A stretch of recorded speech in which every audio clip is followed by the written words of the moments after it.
వీళ్ళకి ఎవరు లేకుండా ఫ్రెండ్స్ ఇంటికి వెళ్లి పడుకోవడం మొదలెట్టారు. ఒక పాప నన్ను అడిగినటువంటి క్వశ్చన్ అది. అన్నయ్యను పంపిస్తుందమ్మా, నన్ను పంపించదు మా అమ్మ. ఇది వివక్ష కాదా?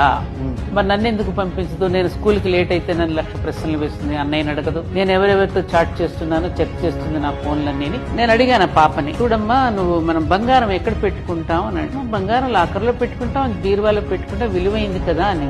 దీపారాధన ఎక్కడ పెట్టుకుంటాం అంటే, దీపారాధన పూజ గదిలో ఉంటుంది.